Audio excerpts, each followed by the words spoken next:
Olá, hoje eu vou falar sobre a síndrome do intestino irritável. A síndrome do intestino irritável ela é caracterizada como um distúrbio funcional do intestino que acomete de 5 a 10% da população. Ela tem como característica a presença da dor, obrigatoriamente da dor abdominal, associada à mudança do hábito intestinal. Alguns pacientes têm um quadro de diarreia crônica, alguns pacientes têm quadro de constipação, intestino mais preso, e alguns pacientes ficam alternando na consistência nas fezes. Ora tem constipação, ora tem diarreia. Isso deve estar presente pelo menos nos últimos 6 meses, para que a gente feche o diagnóstico.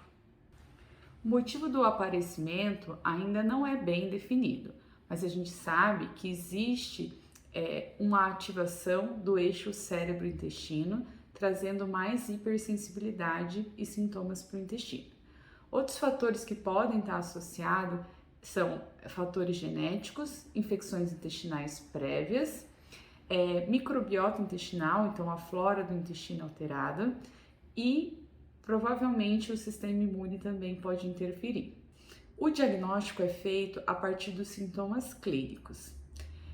Não existe nenhum exame que a gente consiga fazer que comprove a doença, então a gente vai pelas características e os sintomas do paciente. Mas algumas vezes a gente vai precisar complementar com outros exames para fazer diagnóstico diferencial, principalmente se o paciente tem um histórico de perda de peso, de sangramento nas fezes, de histórico familiar de doença inflamatória intestinal ou de câncer de intestino, ou quando existe uma suspeita de doença celíaca, que é a intolerância ao glúten. O tratamento ele é feito na tentativa de buscar uma melhora da qualidade de vida dos pacientes, porque na maioria das vezes os pacientes sofrem muito com sintomas. Inicialmente, a gente vai fazer uma mudança da dieta. Existem algumas dietas específicas com a sigla FODMAPs que podem auxiliar, pois elas diminuem a ingesta dos alimentos que são mais fermentativos. Outras pessoas optam por fazer e melhoram fazendo simplesmente uma dieta mais fracionada em menor quantidade, tirando alguns alimentos que ele percebe que desencadeiam, que são alimentos gatilhos, e diminuindo o consumo de álcool e café.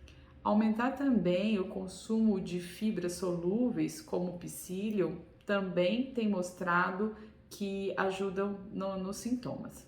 Algumas medicações antiespasmódicas que melhoram ali a contração do intestino podem auxiliar também na dor. Sintomáticos, como remédios laxativos para os pacientes que sofrem mais de constipação, ou remédios que seguram o intestino, como loperamida, podem ajudar simplesmente para regularizar essa quantidade de vezes que o paciente vai ao banheiro. No caso de sintomas mais graves, mais intensos, alguns remédios que mexem no sistema nervoso central, como antidepressivos, podem auxiliar. Também recomendamos o acompanhamento com o psicólogo para fazer algumas terapias. Alguns estudos mostram benefício também com meditação, terapias de relaxamento e hipnose. Mas isso deve ser muito discutido com o seu médico. Não deixe que os seus sintomas atrapalhem sua qualidade de vida. Não considere normal ter dor abdominal frequente, ter desconforto com alguns alimentos ou ter essa mudança do padrão intestinal frequente. Procure um proctologista.